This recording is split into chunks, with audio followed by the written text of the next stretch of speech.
That was in our yeah. No, it's the 24th. That's the 24th. It's Wednesday, the 29th at 9:15. May I send a calendar invite or you? I'm just pulling it up. Okay. I think I have it. If I need it. It was nice. I just keep saying yes to things. Yeah, because I haven't actually done my schedule yet. Just wait for everybody else. Fill in. See, I told you. Okay, there he is. Oh, gosh, I didn't know I was sitting by you. I'm gonna sit I'm back just behind you and joking. throw stuff at you. I dare you. I don't, Bill, stop it. Gum in there. That's not good. Yes. My sister's. I don't have it written down. My So sister's still, it's the people think they, okay. If I try to straighten it, I just like a lie, and it's like, excuse me, coming through with the hair. Yeah. Mike said he heard this before. You also complain. July 29th. So it's, I'm gonna also have, but you do know that's new teacher training. Is it? It's new teacher classroom management course, so the new teachers will be here. So we focus on something. We do that like once. Yeah. Yeah. Anytime after one. I can do it at one. Yeah. And we're gonna call it schedule, just 1 hour. Yeah, let's go more training. Yeah. I think she said she could do it. I'm just gonna put it out now. Yeah, I'm really grateful for that. And then she said, what if, something happens for. I'll add you to my gallery. Okay. Do you want me to add, yeah.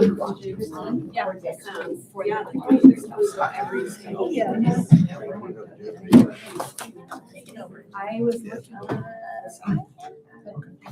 Well, Yeah, no, okay.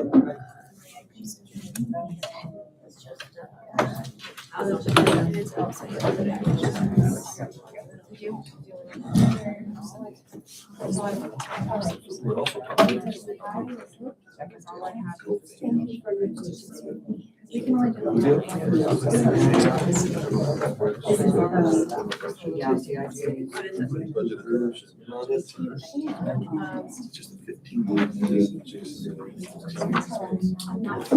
No, it's not. You are welcome to sit.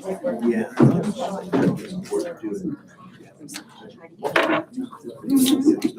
Ridiculous.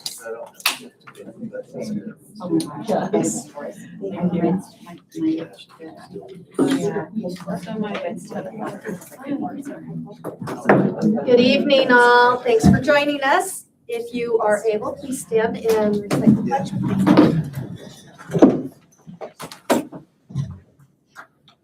I pledge allegiance to the flag of the United States of America and to the republic for which it stands, one nation, under God, indivisible, with liberty and justice for all. Thank you. Once again, welcome. Last 3 months, right? Kidding. All right. If I could have a motion to adopt tonight's agenda. A motion to adopt tonight's agenda. And a second, please. Perfect. All in favor? Aye. Aye.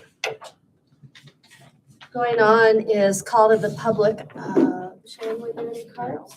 All right, this evening there's no call to the public, so we are going to press on and go to our first public meeting of the evening. We need a motion to go. We need a motion to go into public hearing. Want to make a motion that we go into public hearing? Thank you, Beth. I'll second. Thanks, Marcia. All in favor? Aye. Aye. Thank you. Now your turn. Okay. With our first hearing, it is a look at the adopted budget for the 26-27 year. We're already in the 26-27 year. Is this a lucky day? The 13th day to be in that new year? I think it is. We made it past the first 12, into the 13th day, so that's a good day. So we proposed this back in June based on the available cash balances at the time.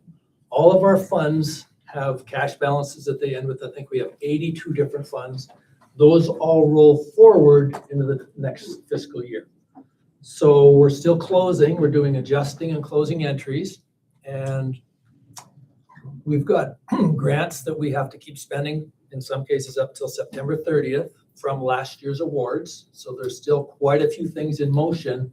It's not as simple as closing the door on the year ended June 30th of 2026. But we do have a proposed budget on June, I think it was it June 7th, June 8th, when we proposed last month? And so we can't by statute do increases from that budget to this budget. If we see what student count's doing in October, November, and we want to do an early revision, then we can. But we can't arbitrarily say, well, our numbers were a little low, we'd like to increase from the proposed in June to the adopted in July. That doesn't work. So there's really only 4 things in play here. Our big funds, our operating fund ended with the budget last year, the 25-26 year of $19,434,000. We're down pretty much $500,000 to $18,934,000, ballpark $500,000. That's based on several factors, including what our final expenses come in for the 25-26 year. Most of those bills have been paid. Most of those purchase orders have been closed. I think the big ones that are still out there include Arizona Public Service. I don't think we've paid our June bill yet for APS. And we got our food service bill just the other day, and we've got that one paid tomorrow. We have up until about August 31st to pay all these bills from last year, as long as the goods or services were received by the end of June. So there's about a $500,000 reduction. Now, if our student count goes up significantly, that budget will raise, because that's the 4th factor that we'd like to discuss. Our M&O funds carry forward probably $600,000 ballpark. Our capital fund budget last year was $804,000. This year is $782,000. Those can both go up with certain parameters. The capital budget is based not on this year's count, based on last year's count, just like Fund 010 is based on last year's count. So those are kind of set. 010, that's our classroom site fund. Looks like we'll be down in cash a little bit, probably $400,000 based on declining revenue, based on declining student count. Capital's holding right there at $800,000. Last year, 25-26, this is good news. We transferred $950,000 from our capital fund to our operating fund. This year, we're planning on transferring less than that. And that's, again, where we're at. We do have to transfer those funds just to pay our bills in our operating fund. If we look at some projections, this is where the projections come in. We budgeted the student count for the 27 year exactly the same as our ending count for the 26 year, which was right around 1,952 students. After you take off weights and you take off half K or half preschool, after you do that, you get down to 1,952 students. That's what we projected for next year. So that could be high or low, but we just have to stick with those numbers we used at the proposed meeting. Any questions or different funds that, any questions from the audience, from the staff, anyone else that might have a question? We can certainly answer it or try to get back to you, but we've got the whole budget here. It's about 17 pages. Ever any questions? I don't. Ladies? Audience? All right, seeing none, I'll entertain a motion to close the public hearing. I'll move to close the public hearing. All in favor, or second? Second. All in favor? Aye. Aye, fantastic. Another public hearing. I guess we could have just stayed in the public hearing. I should actually read my agenda. Well, since we closed that public hearing, let's open up the next one. Motion to open it? Okay, I'll motion to open up the public hearing. Thanks, again. Marcia. Second? I'll second it. Thanks, Bev. All in favor? Aye. Okay, thank you, Madam President, thanks. So the publication requirements for these 2 public hearings are a little bit different. For us to notice the adoption hearing, we can either go to a newspaper in basically the circulation of our school district, the Courier probably be the best one, and we can put a notice in there for every taxpayer that may be in the county or every homeowner that may be in the county to see that we're going to adopt tonight. Or we can go to the ADE website and we can put in a little notice, that which we did, saying there will be an adoption hearing tonight to adopt this year's budget. So that was pretty easy, just a uploaded document that stated the name of the meeting, where it is and what time it is. But for this one, the Truth in Taxation, we had to publish this legal notice. And this was in the Courier. I think it was published, Mirza can tell us, was it the 1st of July? First. So the 1st of July. And this states the amount that we want to push into our Fund 620 for adjacent ways. Adjacent ways is a levy that will hit taxpayers. It's gone down from $17.19 for the 26 year to $16.17 for the 27 year. So we've got that in front of you, and what we have is $500,000 that we want to raise, and that $500,000 then would be that increase from zero, a reduction from last year, but an increase from zero. So if you're new to the district, for every 100,000 assessed valuation, there will be about a $16 amount coming in your property taxes for our truth and tax levy, and that we're noticing you for tonight for Fund 620 adjacent ways. And I brought a couple invoices along. You say, well, what do we use adjacent ways for? 3 years ago, we used $490,000 to do the whole south end of the Del Rio campus. I think Dr. Moody might have been here before we did that. When there was mud, maybe sometimes 18 inches Lake deep. Del Rio. 18 inches deep in the whole parking lot right to the front door. So $500,000 later, from this tax levy, we were able to replace that, put in French drains, completely level and plane the area. And I don't think you've had any standing water there since. That's great. So that was the first one I got involved with the district. The second one was last year, even the parking lot you're coming into now, if you parked when you came here tonight, was used these 620 fund dollars for that payment. Last year, we did about 560,000 total in July of 25, and it came right from that same fund.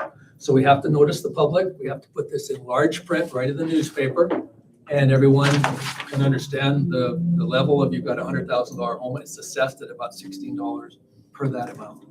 Per 100. You got a $500,000 home, I guess $16 times 5 is about $80 per year. That brings in our $500,000 based on the $305 million assessed value that our district has, business and residential. And it's kind of our only way with our small capital funds. It's kind of our only way to keep our own fire lanes and we hate to say parking lots, because it's meant to cover that area that a fire truck would cover if they put out a fire at your building. And there's also things like fencing we can get involved in. And so that's what we're asking for tonight, and that's what we'll hopefully come back to the board for approval, and then they approve us issuing that levy. And when you get your tax statement in October, November, it will show that Chino Valley District, if you're a resident of our school district area, show that adjacent ways levy of $16 per 100,000. So this will be in the November ballot to be for. Well, it's not a ballot. Oh, it's not a ballot. Yeah, we Okay. don't have to do that. We just have to meet the legal requirements Oh, of okay. noticing it. And once we've noticed it, then it's legal. And then the board adoption, and then we have 3 days to get this document down to the Department of Revenue with the, what do you call it, the newspaper, an affidavit of publication that it was published July 1st and it was approved by the board on July 13th. Then by July 16th, it has to be in the hands of the Department of Revenue. Then so you met all the criteria. So it is a little tricky. Do you want to tell us exactly how close we came to missing our date, Mirza? Do you think we can handle that kind of shock? So, Yeah. okay. So we had put in a request to be published on the 26th of June. And so I partnered with our procurement personnel, Charlie, and I said, can we look to see if they're published? It wasn't published. We checked the 26th, the 27th, the 28th. And I'm like, we need to publish. We only have a window. So we reached out to the courier and they said, oh, we thought you said July 26th. I'm like, no, June 26th. So she's like, I'll publish it tomorrow. I'm like, thank you.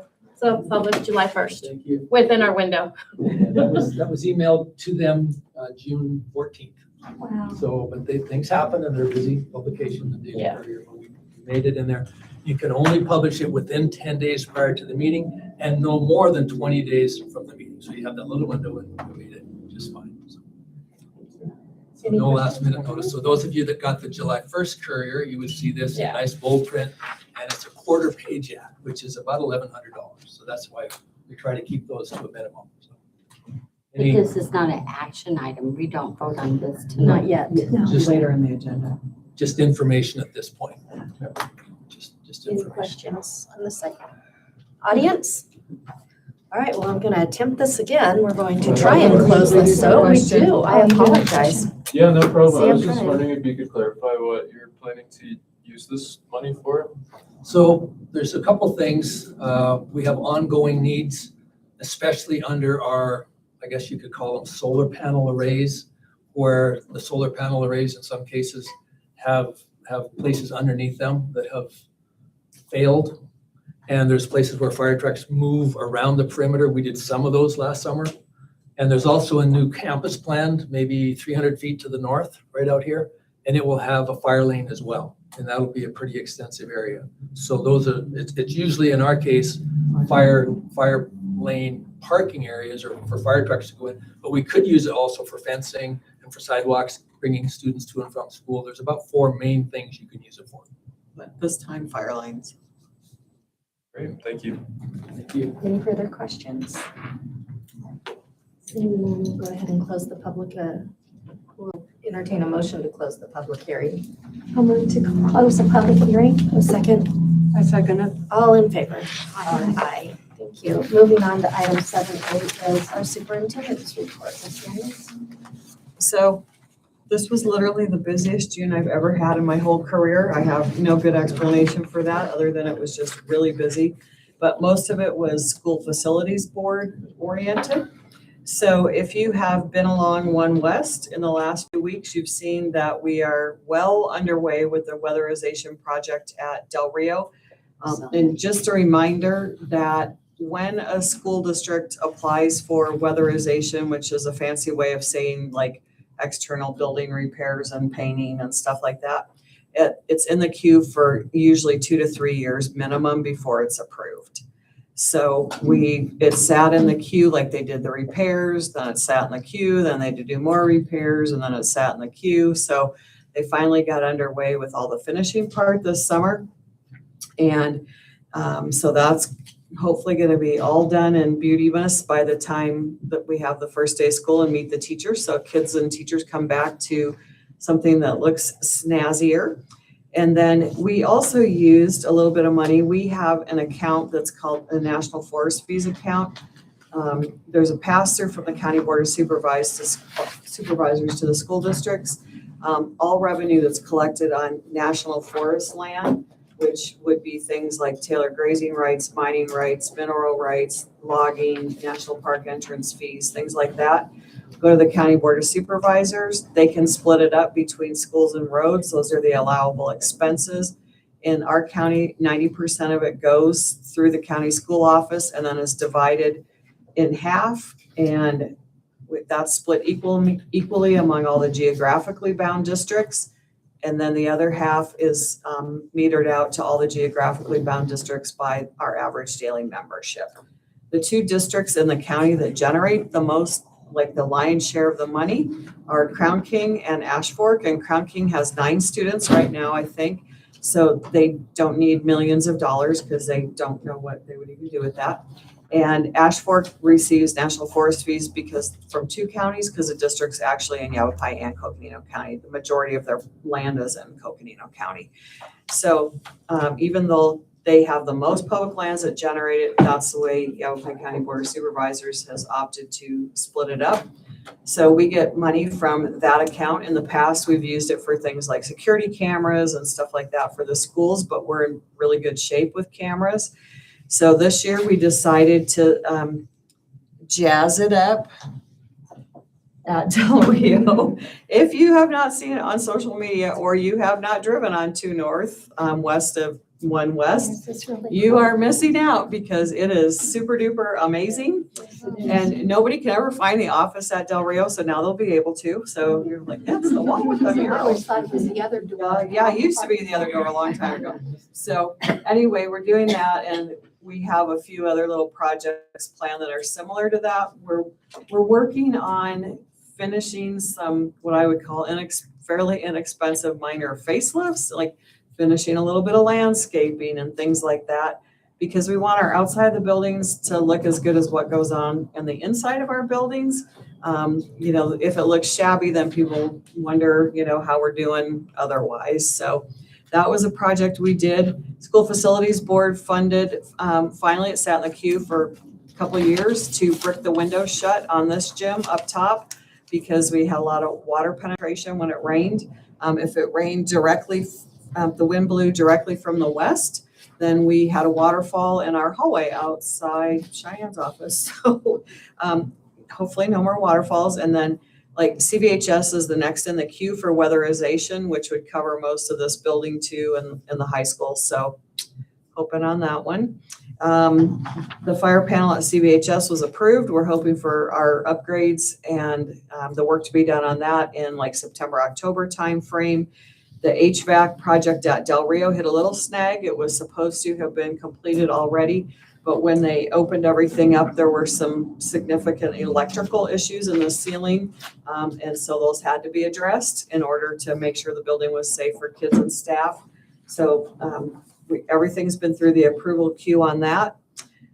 The end of useful life situation with the replacement buildings for CVHS has hit a little snag. That little snag is that State School Facilities Board recommended funding for all those projects built on the old minimum adequacy guidelines. And so they're all dramatically underfunded. And ours is underfunded by 1.44 million. I have a meeting with what I'll call the bigwigs in a few more weeks. I've already had one and we'll have another one. I'm expecting the rest of the funding to materialize. But it's taking some machinations. I'll just leave it at that. And then we're watching our water issues at Del Rio HMS, the well there, just so everybody is aware, Arizona Department of Environmental Quality they are reducing the acceptable levels of arsenic in parts per million. Like since I've been in the district, it will have been reduced by 2/3. So we're talking like minuscule, barely traceable amounts of arsenic, but they keep lowering the standard for acceptable levels. Our well at that campus and our well at CVHS are approaching the new standard, which is like 10.44 parts per million or something. I mean, it is like a pin drop in an ocean. But with that, when the standard goes down, anybody who's lived in Chino a long time and has a well knows that arsenic levels fluctuate in local wells.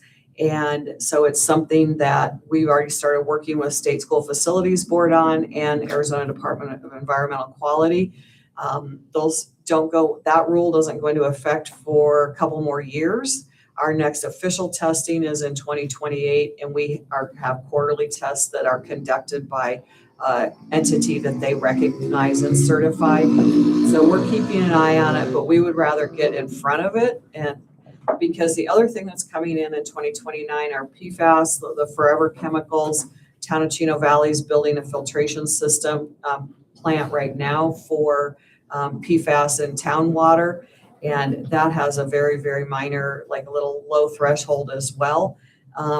But because that's dramatically changing and would require things like filtrations at the point of water entry from our wells and things like that, which would be very expensive.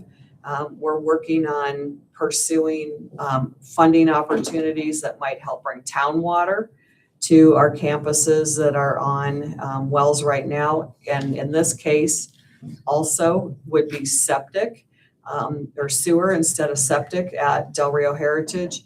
And so that's one of the things in the future, as we have about a year buffer to explore a lot of those options. And as we do, if it looks like we'll have some funding to help support that, so the district and School Facilities Board are never put in that emergency situation with arsenic or PFAS, like they're 5 districts in Arizona. They've rectified all but 2 for arsenic right now.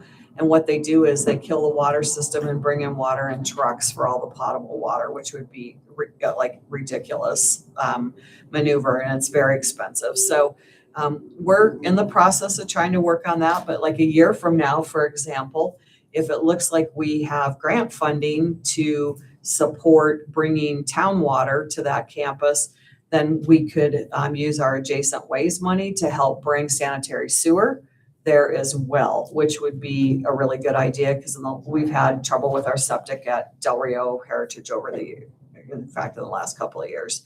So those are some bigger things that we're working on, which is one reason why I was so busy in June. It was all about drinking water and flushing toilets.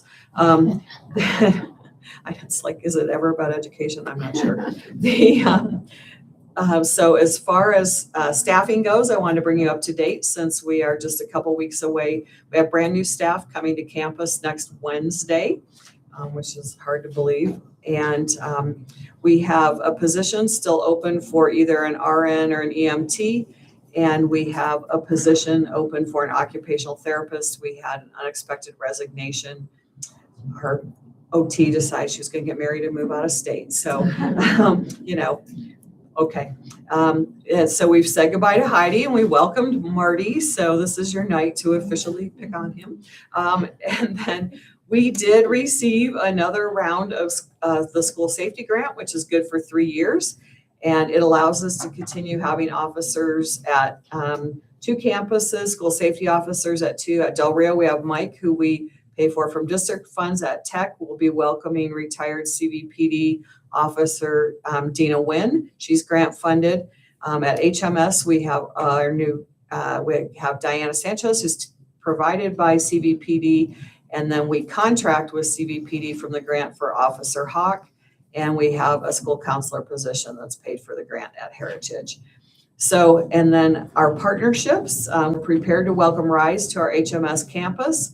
They thought they would use 4 classrooms and a workroom in the student bathrooms. They're actually going to use 6. So they're going to occupy the whole pod. So that'll increase our revenue there. We already have a plan in place. Caitlin, our safety officers, food service, everybody has worked out a plan to welcome them, and Arizona School for the Deaf and Blind will have office space there too. So, and I was able to finish all the year-end meetings with our admin team and complete evaluations. And one of the really fun parts about that process is, I think evaluations are, neither here nor there sometimes. But one of the most fun parts is we did a reflective practice at this time through it. And the last 2 questions were, the first one was, what do you think we do well as a district? And what do you do well at your school? And to a person, all the directors and all the admins said that they think one of the things we do the very best is how much we care about our kids and how we enact that on a daily basis. And then the last question was, what could we do better?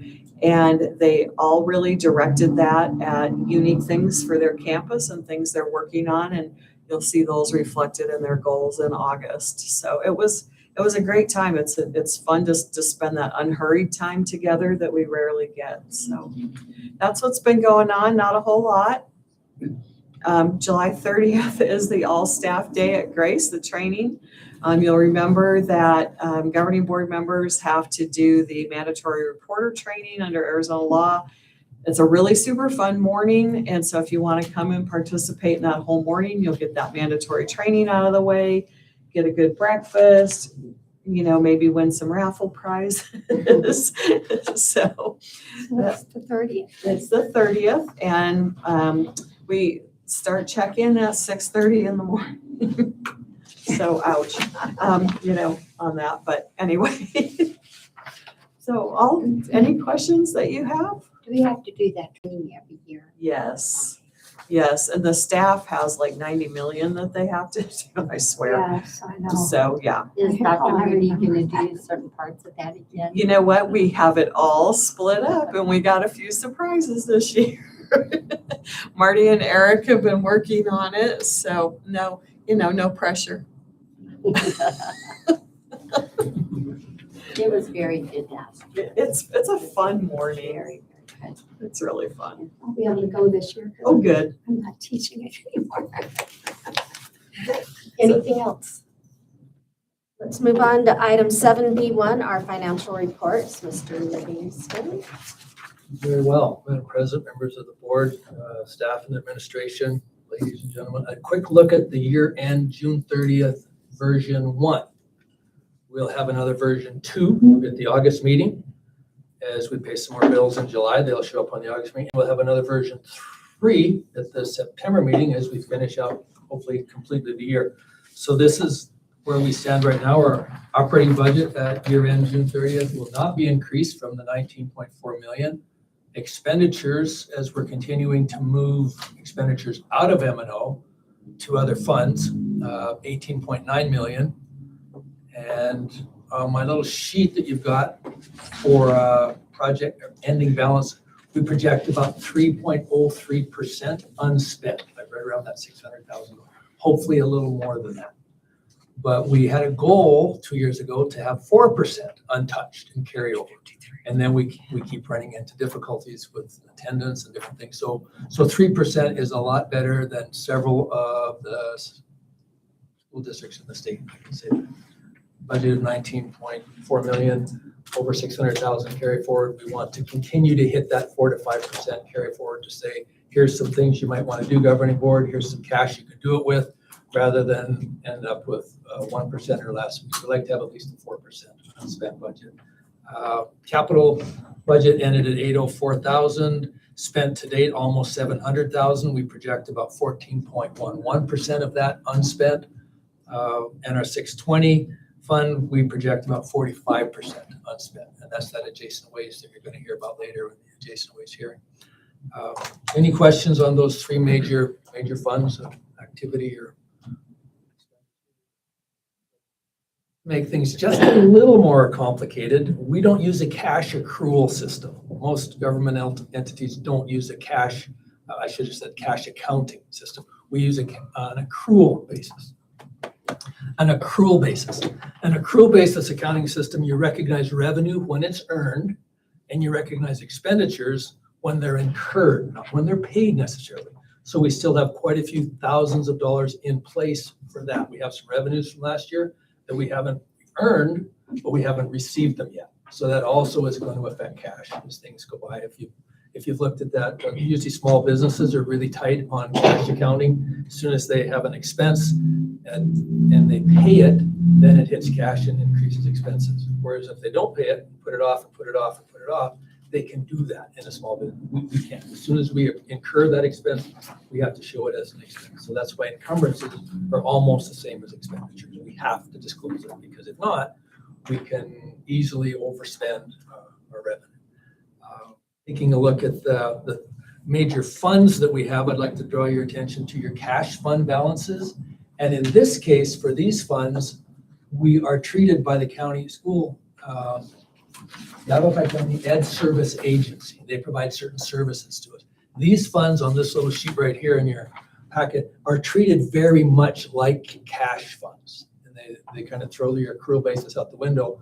You can imagine if these funds were based on like tax anticipatory notes or revenue notes, and they didn't come in, then the county shouldn't have allowed us to spend it unless the cash is there. So they're all treated on a cash basis. Three I'd like to highlight is Fund 691. That's the one Superintendent Daniels was mentioning a while ago with School Facilities Board. 7.7 million spent and received in the 25-26 year. And that's what we like to see. Unless we have the money from the state and the project is moving along, we really can't spend those funds. So we can borrow from our own cash, move some funds in there if we really need to. We can do that. But then as soon as the funds come in from the state, we put that cash back into our own funds. That's common with these funds. So, next one is 596 fund. I just have to do a shout out, so to speak, to our JTED program, Mr. Brian Pareda and Principal Julie Bryce. I mean, that's a tremendous, I think Mr. Richardson might get involved in that as well. That's a tremendous program.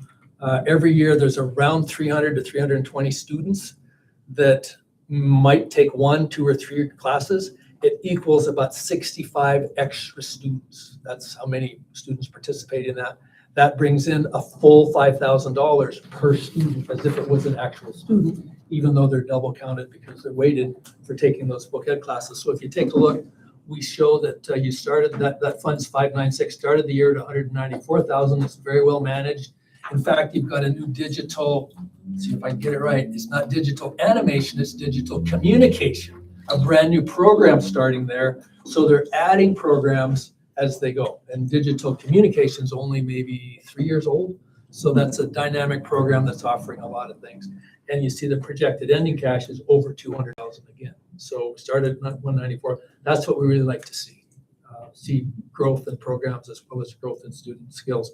And 526, this is probably one for our athletic director to be excited about a little bit. 526 fund is our tax credit fund. And so many parents support our tax credit program. We started the year at 279,000 and we went up 10,000 of that fund. And we'll probably always have over 200,000. It's been that way for probably 15 years. Once it got to that point, mom and dad are used to donating things to the school with that tax credit fund. They get the tax credit, which reduces their personal income tax liability.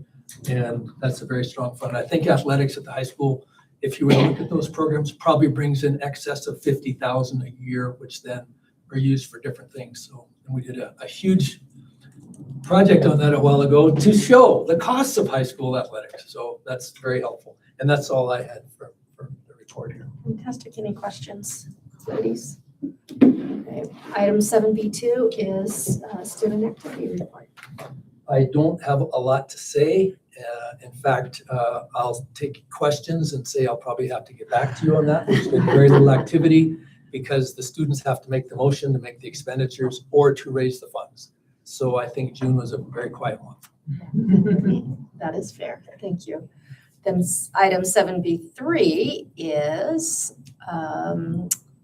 what is it? Listing of our surplus items sold or disposed of for the fiscal year 25-26.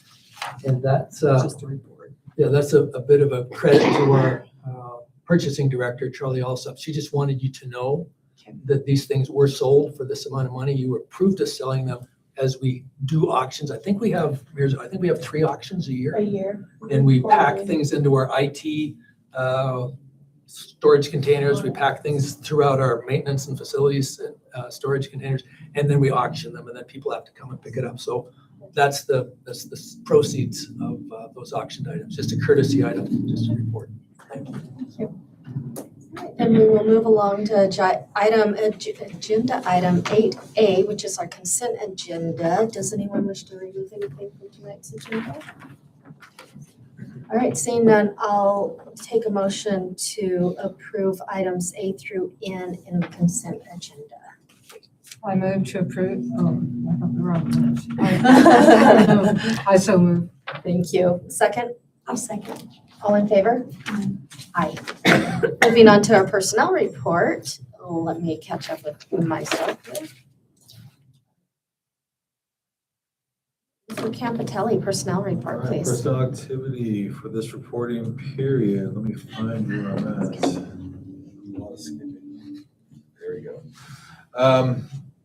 We have 5 new classified employees, 5 new classified substitutes, 1 resignation, 2 terminations, 1 certified change, 1 classified change, 23 coaching positions, 9 extra duty contracts, and 353 timesheets. This report reflects ongoing staffing adjustments and preparations for the upcoming school year. And we request to approve the 26-27 July personnel report as presented. Does anyone have any questions for Mr. Campitelli? Seeing none, I'll entertain a motion to approve tonight's personnel report. I'll move to approve tonight's personnel report. Can you guys take a second? I'll second that. All in favor? Aye. Aye, thank you. Item 10A is the CVHS student handbook. Mrs. Bryce. Madam President, members of the board, good evening. You have in front of you our handbook for the 26-27 school year. So when I shared this for the agenda item, you have one that's all marked up and very difficult to read. And so I gave you the updated one that you're voting on tonight for you to read through. The difference that we did this year is instead of leaving all the policies spelled out in the handbook, because our handbook is online, we don't print it unless it's requested. We put links in, so parents could just click on the link to follow. And that way it really shortens our handbook a lot. So those are the big changes that you saw when you opened up that messy document. I love the mission statement, by the way. Do you like it? I do, very much so. Thank you. May I say it for everyone to hear? Yes, you may. High school mission statement is one team, one goal, student success. I love it. Thank you. I like the whole handbook. I read the whole handbook. You read the whole Yes, handbook, I Marcia. We'll get Marcia. Good for you. Any questions? That was great. You know, it's simple for parents and students to understand. You know, it's to the point. So Good job. I was impressed. That's good. All right, thank you. Anything you want to highlight? All the new policies are in there. Yeah, we did. We updated all the new policies. So the links will take you to the new policies.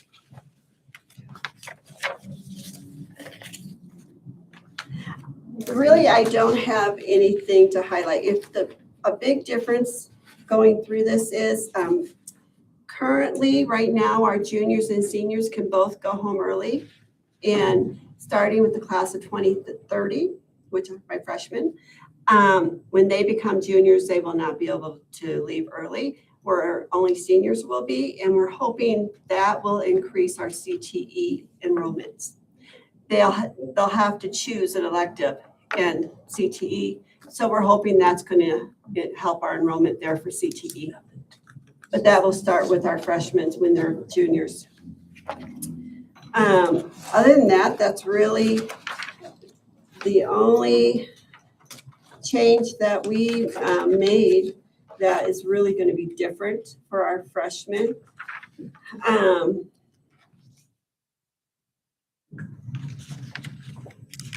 Can you think of anything, Billy? The new program for the freshmen is in there, For the what? for the freshmen. The pathways. Yeah, our pathways.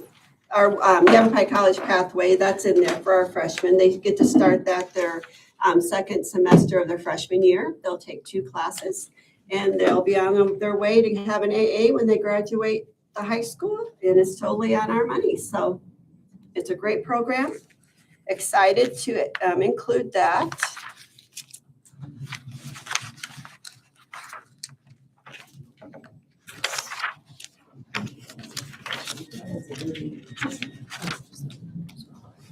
All right.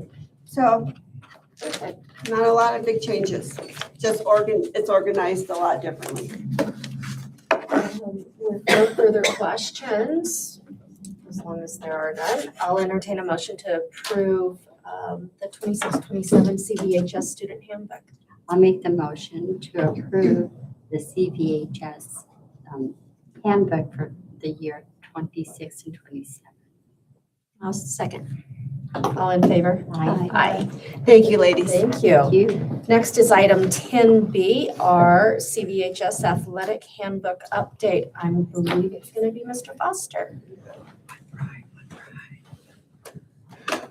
Good evening, Madam President and school board. I didn't think as far out ahead as Mrs. Bryce to give you a one that didn't have all the yellow and the strikes through it. That's probably me being the rookie of the group, but hopefully you're able to read through that and see the changes we are making.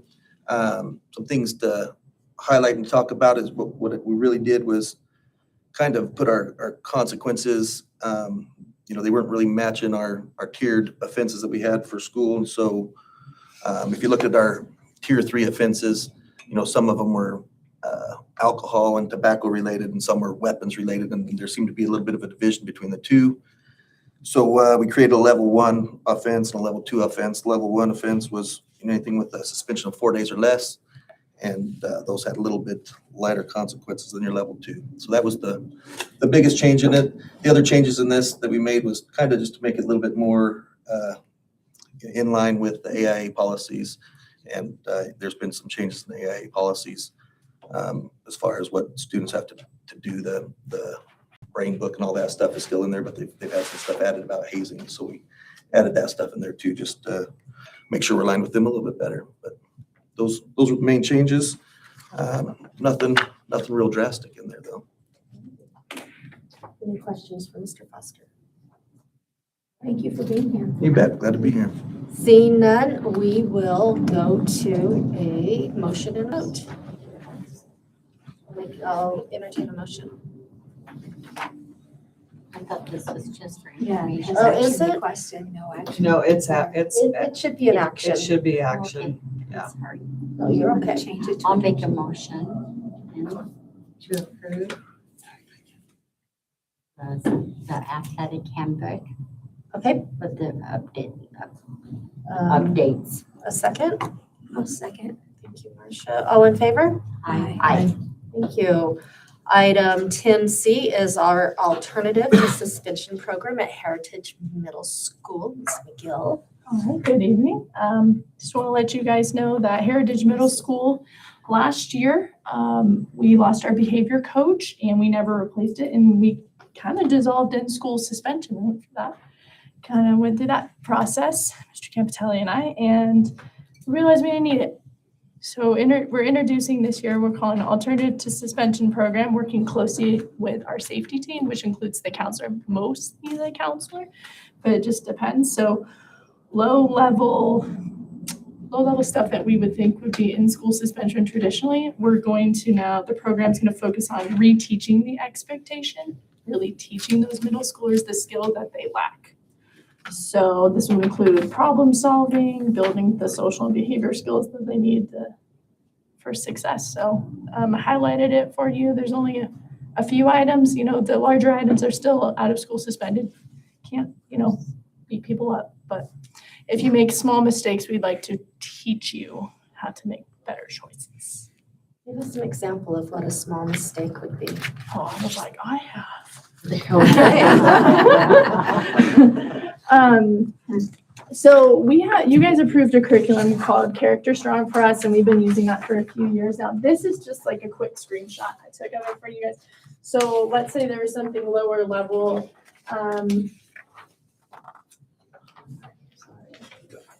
Okay. You can see they'll go, so what happened is the student would be pulled, I'm cursing at the teacher. I believe that was one of my examples, cursed at the teacher. The student would come in, we'd pull them out of their elective, right? Something they enjoy. And then I'm just showing you one example. They're going to be very tailored and we're still building it, right? So then they can go through this program. So through Character Strong, there's tier 2 intervention. So with that approved curriculum and the counselor, they can go through and have a couple sessions together.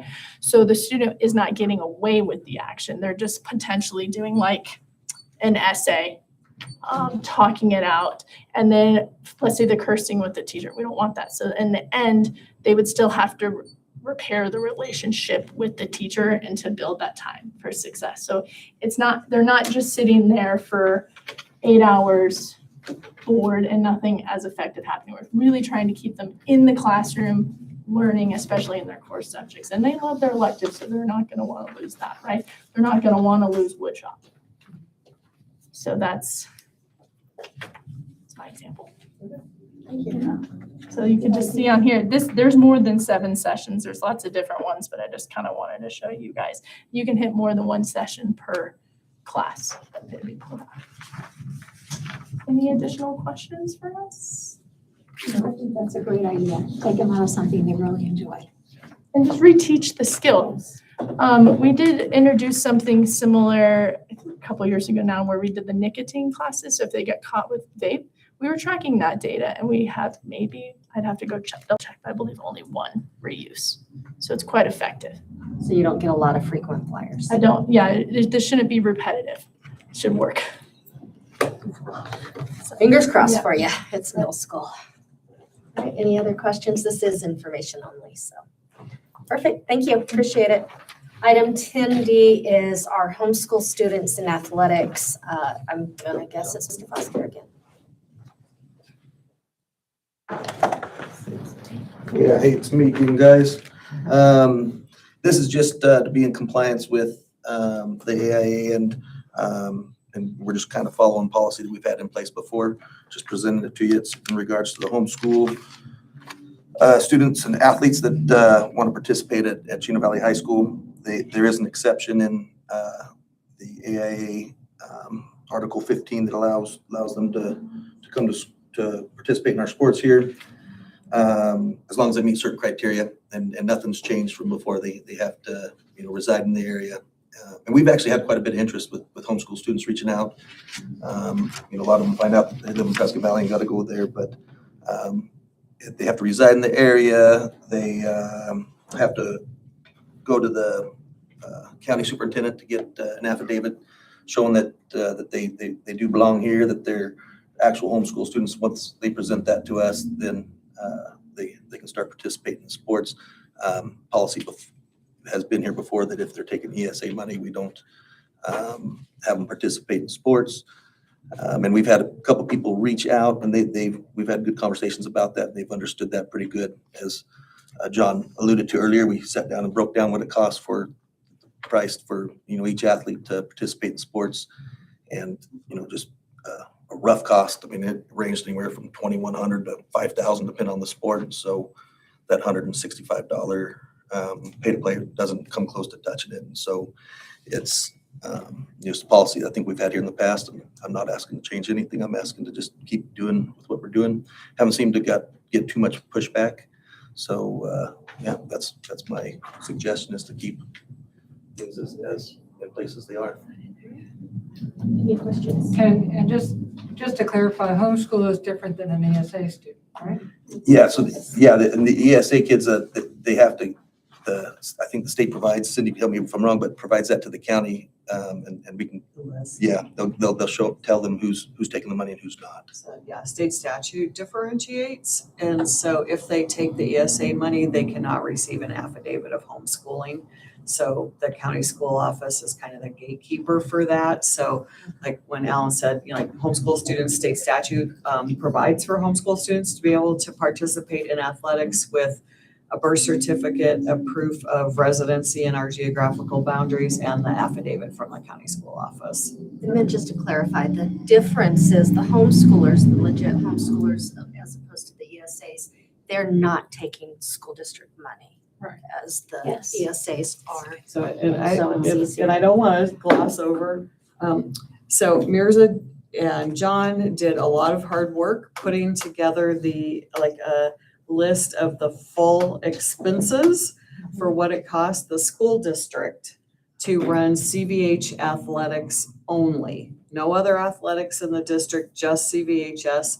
It's about $600,000 a year beyond what we collect and pay to play. So when Alan's saying yes, it really this is a big reason why what we charge in pay to play is like 0.1% of what it really costs to run that individual sport, depending on the sport.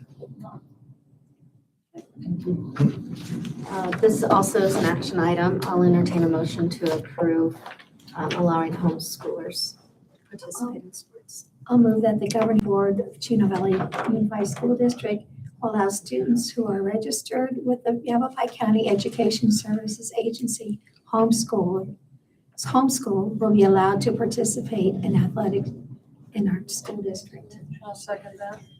All in favor? Aye. Aye. Item 10E is still under curriculum. It's our School Links curriculum. Mr. Rudnick. Good evening. I want to give you a little summary of this program called School Links that the high school is interested in. The district is recommending the adoption of School Links, a career prep program with materials. School Links is a comprehensive career exploration and college readiness program designed to help students discover their interests build personalized graduation plans, and prepare for life after high school. School Links supports college applications, resume building, scholarship searches, and documentation management in one central system.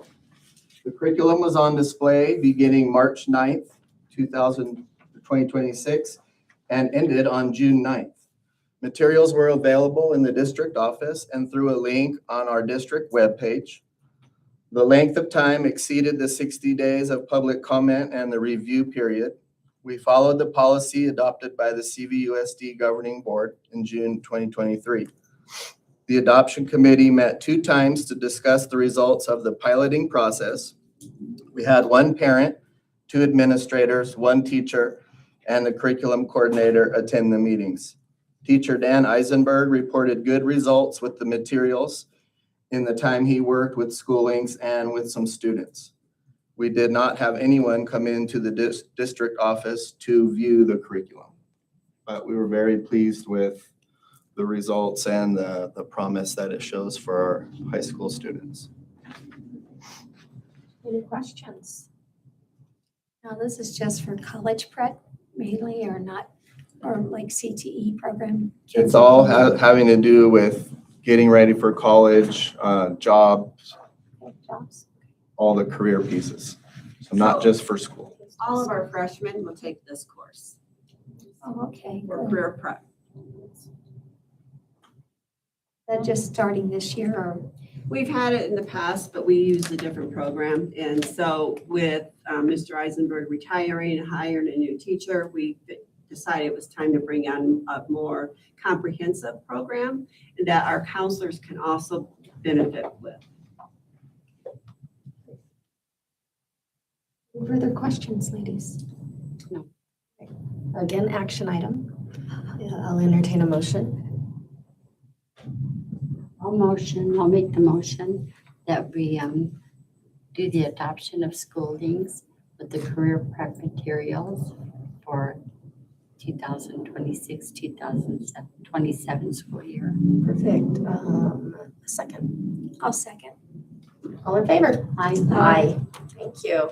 Item F is Summit K-12 Connect to Literacy ELL curriculum. I think it's going to be you again. Yes. So this will be pretty similar rundown with a couple different facts.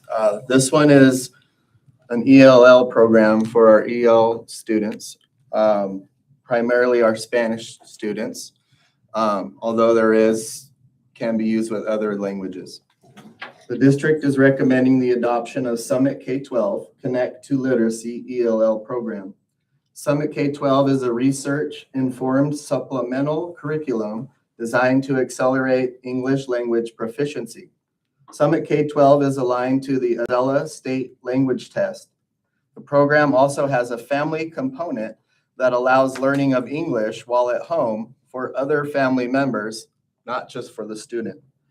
The curriculum was on public display beginning March 9th, 2026 and ended on June 9th. Materials were available in the district office and through a link on the district page. The length of time exceeded the 60 days of public comment and the review period. We followed the policy adopted by the governing board in June of 2023. The adoption committee met 2 times to discuss the results of the piloting process. We had 2 parents, the EL administrator, 1 EL teacher, and the curriculum coordinator attend the meetings.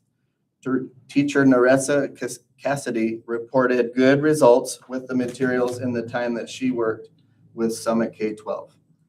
We did not have anyone come in to view the materials, but the parents that were on our committee were pretty excited what they saw, and the piece that the family could log in basically as the student, but not in the student account, with a guest account, and get the exact same materials that the student gets to work on.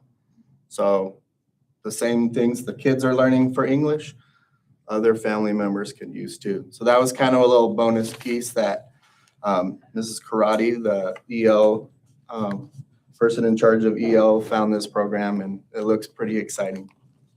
Did we have quite a few parents participate or no? No. We had two On the committee. on the committee, Committee. yes. So now other parents to log in to see. We have to wait until it goes live so that they have the correct access to then get to the materials. It'd be great for parents to be involved with their children, just Yes. so they learn the language along with their kids, and, that helps in the Yes, home and out in the world and everything. So definitely. This adds to immersion, right? Yes. Okay, just making sure. And so we've just tested it for like 3 months. So when it goes to in effect, will we get a report of how successful it is? Yes, we will.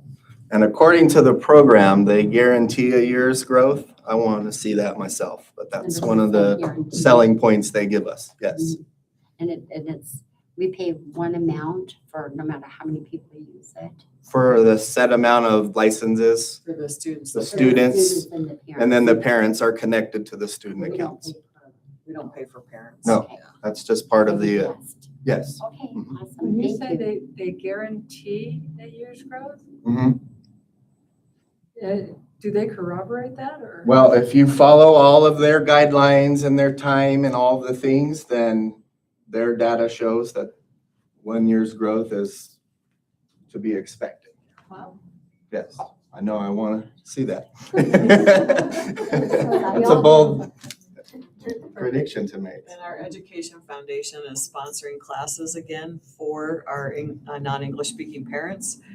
Starting the registrations August 26th, and the classes start Wednesday, September 2nd, and run throughout the school year too. So we have that going on that the Education Foundation sponsors for parents. Anything further? I'm excited about this because dealing with some children that I had to teach that couldn't speak English, and I know they were taking the Azella test, and they were really struggling with that. This will be great to, Absolutely. to help them progress. Yeah. Yes. Okay. Well, I'll entertain a motion to approve the literacy ELL curriculum. I'll make the motion to approve this motion. I'm not sure. I'm gonna take it you're seconding. I'll second. All right, all in favor? That's fine. Aye. I Aye, just like the way thank she you. said motion. Item 10G is our online charter school students and athletics at CVHS. Mr. Foster. Yeah, hope I don't wear out my welcome.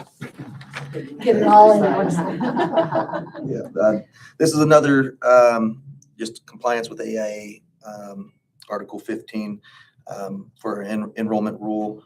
Each year, as a school board, you have to determine whether or not you're going to accept online and charter school students to participate in high school athletics.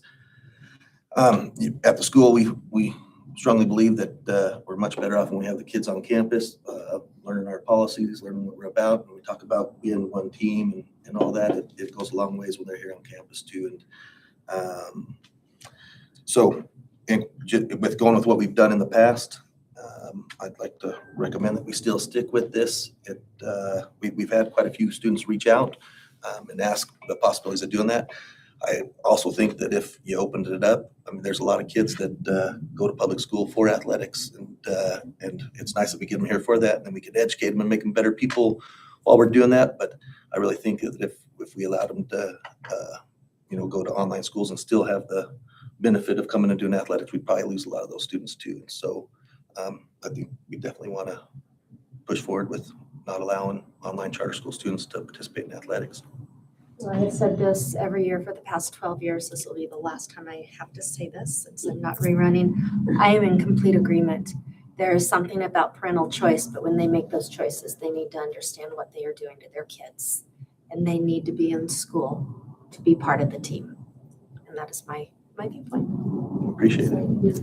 I don't think it'd be fair to our students that want to try out that they're competing with outsiders and they might not make the team. So. Completely agree. Do we give priority to our district students or? Right now, we're not allowing them to participate, so we haven't even had to deal with that. If you voted no on it, then we'd have to allow them in, but they would be But if accepted we just like approved anybody. If we approved it, would If we allow them our to students participate. get priority then, and then if you needed to, you would complete the team. The coaches would just take it just like they would homeschool students. We don't give priority if if they're allowed to try out, they're allowed to try out. So Well, the difference between an ESA child and one is completely homeschooled where the parents are paying for their books and everything is ESA children are already enrolled in a school taking that ESA money.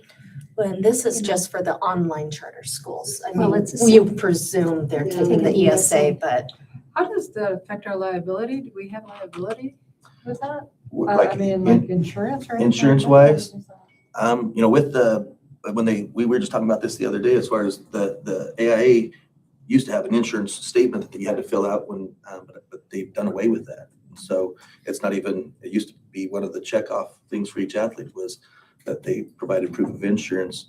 I think they've taken that off because I think people have fought it and said, once you participate at the high school, you're probably covered under their umbrella.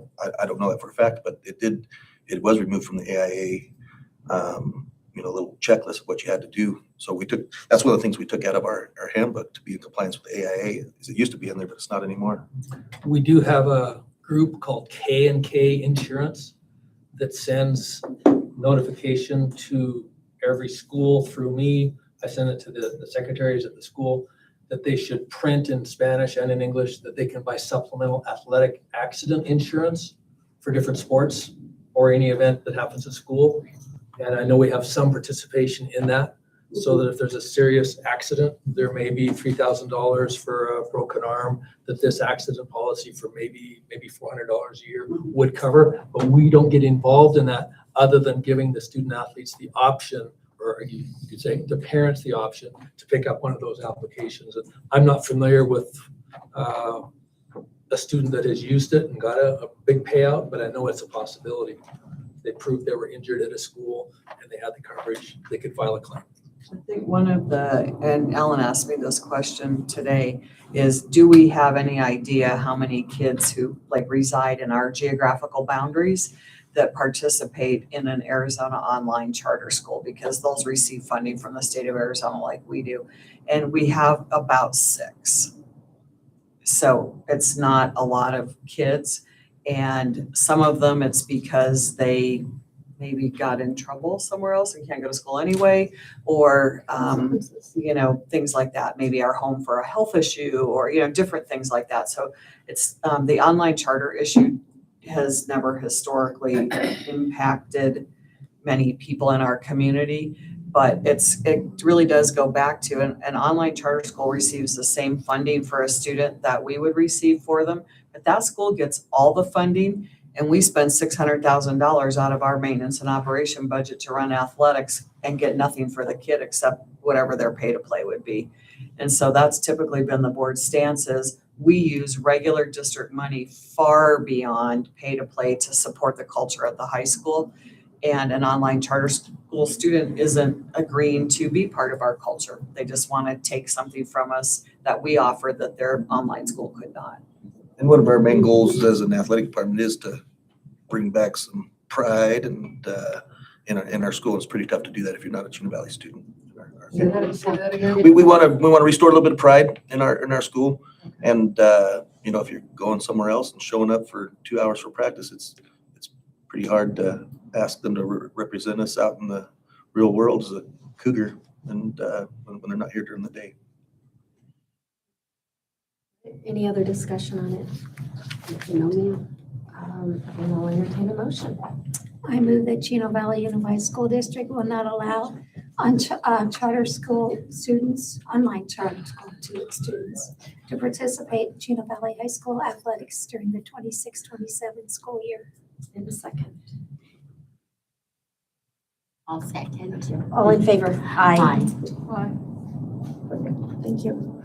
All right, item 11A is you again, Mr. Livingston, I think. I don't know. Yeah. Budget adoption. There we go. Okay, Madam President, members of the board. A quick review then, and then I've got 2 pages I'd like to draw your attention to. So we do have in our operating budget projected about a $500,000 reduction from the current year to next year. Capital about 22,000 decrease from this year to next year, and our 010 classroom site fund about 400,000 reduction. And those are based on, again, the same same student count that we ended up with this year. But we could say with the M&O budget, you might ask the question, if with the operating budget, you have the same student count driving the 25-26 year, which was 19.4 million, and the same student count driving the 26-27 year, which was 1,951 students both times, why would we be down 500,000? Well, that's because a lot of money went into prop that budget last year up. And we're reducing the transfer from capital over to M&O because we're finally to the point where we've kind of caught up with the reduction in expenses and a reduction in revenue. We've made some significant expense reductions, and we think that's where we should budget. We could budget 30 million if we wanted to and project maybe 3,000 students coming next year, but we have to try to be really realistic. So the 1,951 students that we ended with is where we're starting with. If you want to go to that item, and you can see what I want to talk about here, click on the blue link if you're in there. And you can go to the little budget at the bottom. It says 2027 budget adopted. You should be able to see a little link there. If you click on that, I'd like to draw your attention to page 11. And you can kind of see a couple things here. And that's by looking at your bar on the right where you see the page numbers, and just go to page 11. And then I'll start talking at that point.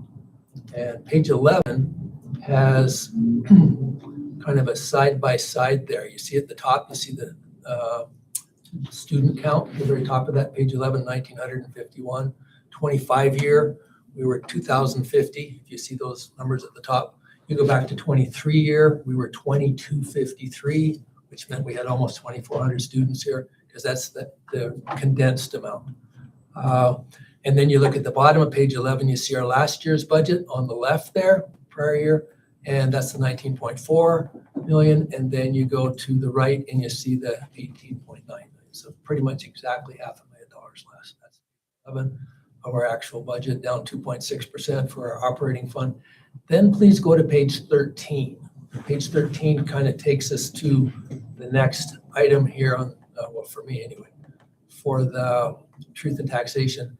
And at the bottom of page 13, that's where you see four different numbers. At the bottom of page 13, you see the 305 million. That's the current assessed value of the school district's commercial and residential properties.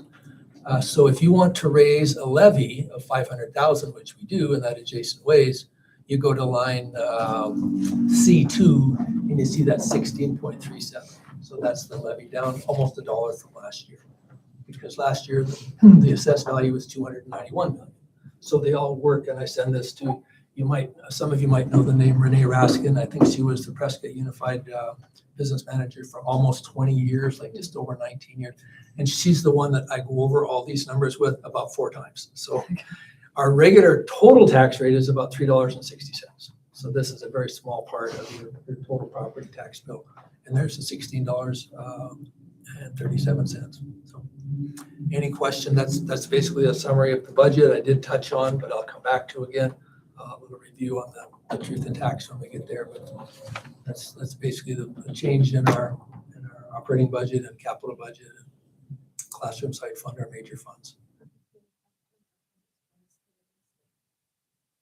Right, seeing none, this also is an action item. I'll entertain a motion.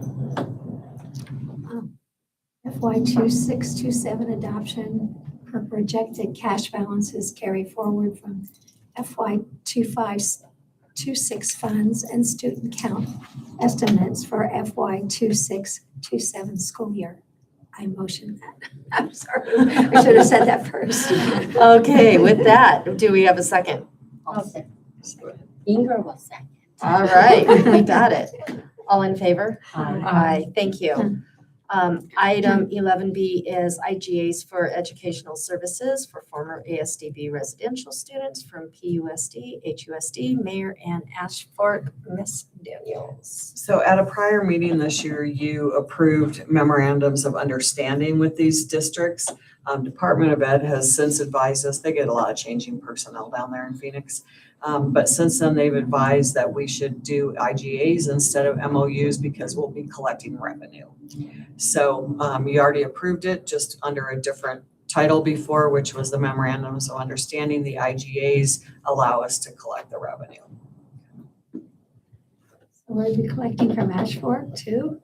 Any student who was residential at Arizona School for the Deaf and Blind who would now be transported by their residential home district for services in our district, yes, we would charge them tuition.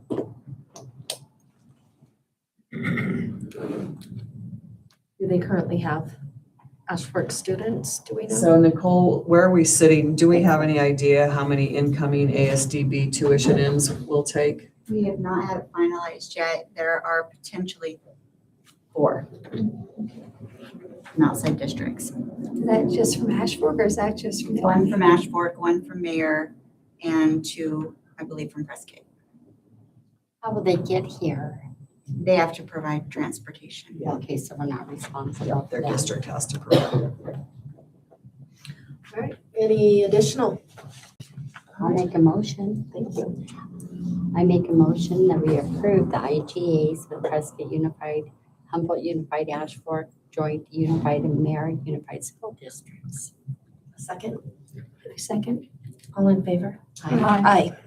All right, item 11C is the Adjacent Ways Levy Adoption for Truth and Tax Compliance. Mr. Livingston. Very well, thank you. So again, thank you, Mirza Lamper in our office for making sure with Charlie Alsop in our office that this thing I tried to get printed June 26th was actually printed July 1st. I have a copy. If you happen to remember reading the Daily Courier on July 1st, you would have seen some Prescott Valley Town Council candidates there. You would have seen our quarter-page ad right here, and you would see Foster Youth in Yavapai County, a very serious young fellow there looking you right in the eye. I would like to think he's wanting you to approve our truth and taxation hearing. He's very sober and very sincere. And that's where you read about if we didn't have this levy, we'd have a tax for the levy of 0. If we do increase the levy up to the $16.37 on a $500,000, that would be per 100,000, $16.38. So we did follow the statute, the Department of Revenue. If I have to drive it to their door by Thursday, I will do that down in Phoenix, but I think we can email it and mail it, and we'll be okay. And that allows us to, again, do things like sidewalks to schools if we need it, things like fire lane improvements and resurfacing, and things like exterior fencing if we need to do that for playgrounds. So for clarification, just for the audience or anyone that might be watching on YouTube, this is something we do every year. Yes, yes, we've done this. I've been here since February of 21. We had a levy at that time of, I think it was $4.83. It brought in 100,000 per year. It wasn't sufficient to start even one small resurfacing project anywhere. So we just, with the 2 that we did pay out last year, over 540,000 in the summer of 25, just to touch up a few little projects around the district. And then the year before that, the 24 year, where we did the whole south end of Del Rio, 490,000 with that one. And it's just a lot of work to excavate and replace subsoil and then compact it and then resurface it and then stripe it. And we have to get school facilities board approval to spend our own funds. So they even get involved to make sure we're following those 4 approved areas. Okay, thank you. My concern is with the way the economy is, with gas prices, grocery prices, a lot of people, we have homeless situation. We have people on very, very fixed incomes, and even if their home is, worth 150, 200,000, that could be a tank of gas or whatever. People get so mad when they know they're gonna pay more taxes, and we're being hit all the way around. This is a reduction based on what they paid this year. They paid more last year. Yes. That's what they paid. So, Yes. so it's actually gonna be less than Yes. what they paid last year? Yes. Heck yeah. then. Last year, the levy was $17. Be with that one. Last year it was $17.18 to raise the 500,000. This year it's $16.37. So it's down about, in this case, about $1.90 per 100,000. So You should have led with that, Okay. John, just saying. good point. So does that Thank mean you. our taxes are gonna go down or? That line item will, from the 25 tax bill to the 26. We can't control the rest of your tax. Yeah, I know. Come on, Cindy. You did a big addition and the assessor knows where you live. Look out. Yeah.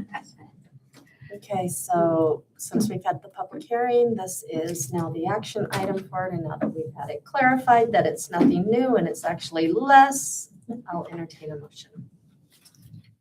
So I move we approve the adjustment wage levy of 0.16378 for the amount of $500,000 for eligible projects such as the fire lane paving. All right, a second. I'll second. Thanks. All in favor? Aye. Aye. Okay, item number 12, again, let me get there, is the Yavapai County Attorney Waiver of Conflict of Interest. So, the way that this one is, each year, the county attorney asks every school district in the county if we will waive our conflict of interest and allow one attorney to serve all the school districts in the county at the same time if they're trying to do something that everybody has to sign off on. So otherwise, it has to go through 27 different attorneys in order to be approved, because every school district has their own. And that pretty much guarantees there'll be 27 revisions that then have to go back to 27 boards. So if something arises during the year that uniformly impacts every school district in the county, this waiver allows the county attorney to represent the best interests. And the most recent one of those, because we approved this last year, the most recent one was the settlement and distribution of our forest fee money that we talked about earlier in the meeting during the superintendent report. The county superintendent represented the interests of all the districts in clarifying the language and distribution of those funds. So it was a good example of how it made it smooth and easy for everybody. So. So that will also help with finance as far as that goes. If there's just one attorney instead of 27. Every district, like we do, participate in prepaid legal, so we pay a flat fee. That's so hard to say. A flat fee for legal services. This just really speeds the process along. Nope. All right, perfect. Seeing none, we will also entertain a motion for this item. I'll make a motion that we approve the waiver of conflict of interest with the Yavapai County Attorney's Office. In a second. I'll second. And all in favor? Aye. Aye. Item 12B, Board Governance, first reading, Policy 3-204, Staff Housing with the Teacherage. Mr. Campitelli. Yeah, so this is the first reading of this policy, which establishes clear standards for the district provided staff housing. Policy development was supported by legal consultant Jim Ledbetter to ensure alignment with legal and operational requirements. This is informational item only, and just a first reading. Anything you want to highlight or point out to us? We went through what we had in place already, and we just wanted to tighten it up and make sure that we were adhering to what Mr. Ledbetter requested, or recommended, I should say. And just kind of tightened up, nothing specific. It was just more of a, just making sure that we had some. Any questions for Mr. Campitelli? Seeing this is a first reading, we will not take action. Then we're going to move on to item 12C, second reading of Policy 5-404, Administration of Medication. And we have no good Vision for compliance. thing to offer about why the font is different on this. We Wouldn't have even noticed, so thank you. Agenda Quick did some upgrades and there were a few little spastic things like that, so Thank you for pointing it do out. this tiny. Now I notice it. So Yeah. dinky. This is the second reading of Policy 5-404, Administration of Medication. During the review of this policy, we identified missing diabetes-related policies in the prior version. This was reviewed by our district nurse, Nurse Aguilar, and the trust. This updated policy now includes clear procedures for continuous glucose monitoring, insulin delivery, ketone testing, and glucagon administration. So the language has been aligned with current medical standards and Arizona requirements. Establishes a tiered training expectations for staff supporting students with diabetes to make sure that we have people following a specific procedure. These updates strengthen student safety, ensure in compliance, and reflect practices already occurring across district campuses. And upon approval, staff training and campus procedures will be updated accordingly. So this is a second reading. Any questions? I'm gonna guess they were all asked and answered last month. Yeah. Yes, they were. It's a really long policy. Yeah, Then I will entertain a motion. I'll move to approve the revised policy 5.404 administration of medication. In a second. I'll second it. All in favor? Aye. I kept waiting for that. That's all. All right, with that, see y'all. So, let me tell you. We'll tell mom said it's okay. I was just gonna say, do not. I can tell my response like, check me in.